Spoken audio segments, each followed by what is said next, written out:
Greatest responsibility is to serve our Treasure Valley communities. The El Paso Las Cruces community.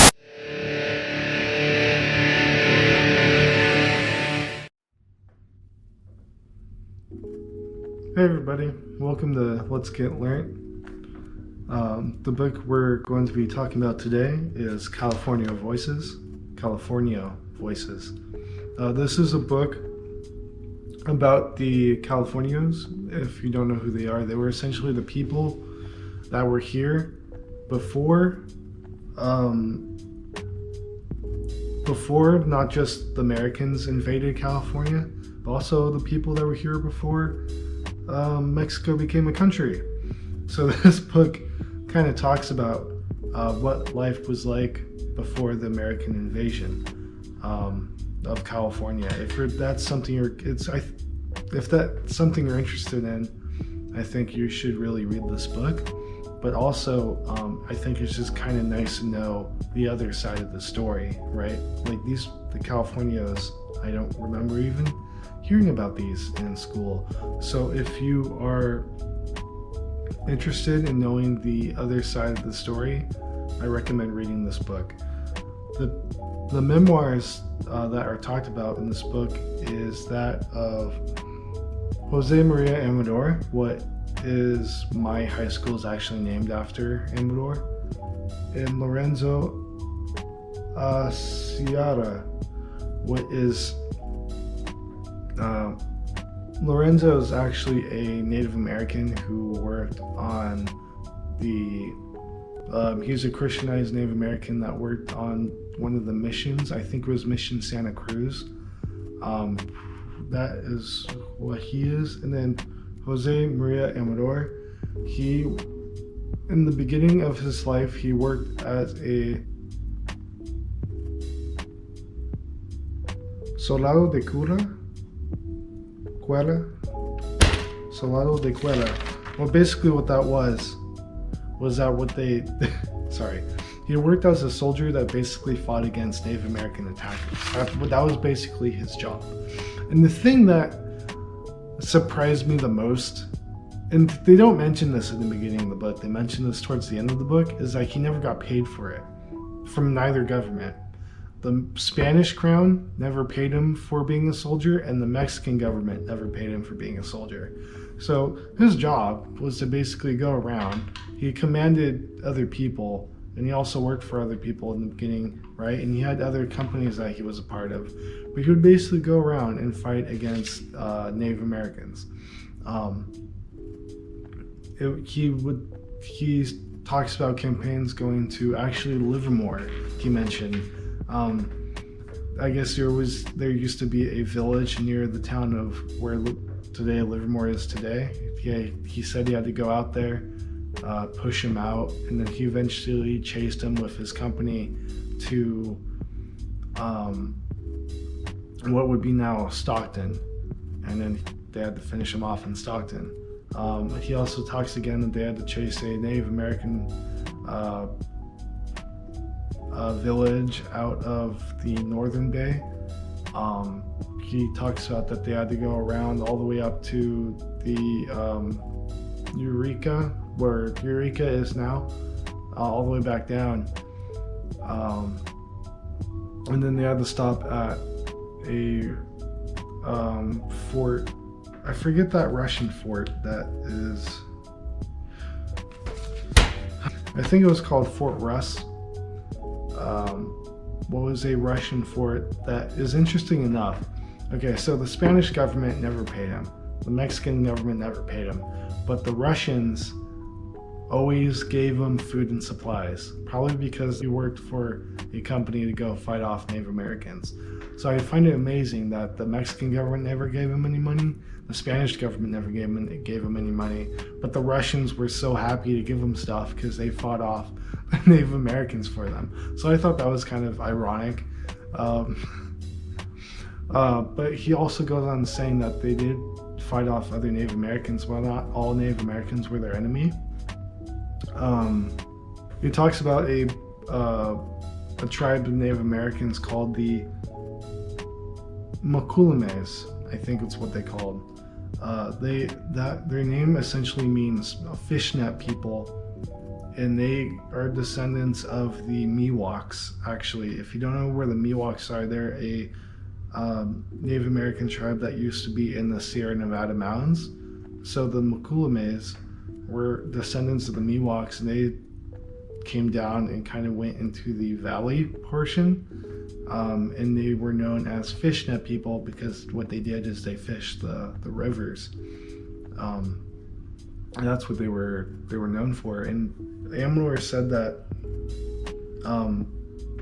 they were the most loyal, bravest soldiers that he's ever known, and he was always happy to fight for them. He said that they would work together, actually. If they had a campaign that they had to go, he would go help them fight. And if they had to go do something, he would ask them to come and fight. So they were actually allies, and they worked together. So it's not just this dynamic where it's like, oh, you know, the Spanish kills Native Americans. It's like, no, they work together. Actually, Native Americans and Spaniards team up to go kill other Native Americans. So it was just this interesting dynamic. And he also said he knew how to speak their language, and then they knew how to speak his language. So I thought that was incredibly interesting. Another thing that he talks about later is that he used to work on the missions. So after he got out of the military, he served 18 years consecutively in the military, and he went to work in the missions as a foreman. That was mainly his job. He worked in a couple of missions, but his main job throughout was basically a foreman. So he kind of talked about how the Native Americans were treated on the missions, and also what daily life was like. Native Americans, they were treated fairly well, but he said that the punishments that they received were very cruel. He even talks about that sometimes the Native Americans actually killed the fathers, right? So the mission had a father that kind of ran the whole thing. Native Americans every now and then would gang up on and kill those fathers. He talked about 2 accounts of where that happened, and this seems pretty well deserved. Be completely honest with you. But yeah, it was just, if you want to kind of understand California's history before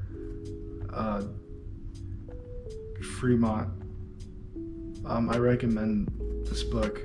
He does also talk about that the California flag, you know that there's a bear in the California flag. He kind of talks about where that came from, because in school they kind of teach you, like when I went to school, they taught you like, oh, you know, that's because of the sun bear, and the sun bear, it's an extinct animal, right? It's like this BS propaganda. But Amador says that they chose the bear to be the flag of California because Fremont wanted to scare everybody. He wanted to scare the Mexicans, and he wanted to scare the Californios so they wouldn't revolt. So that's why they put the bear on the flag. Later he talks about when the Americans came in and they kind of overran the place. They saw Californios as like the enemy, right? But interesting enough, Amador says that the Californios didn't like the Mexican government, and they didn't like the American government either. The Californios wanted to become their own nation because they saw themselves as one people.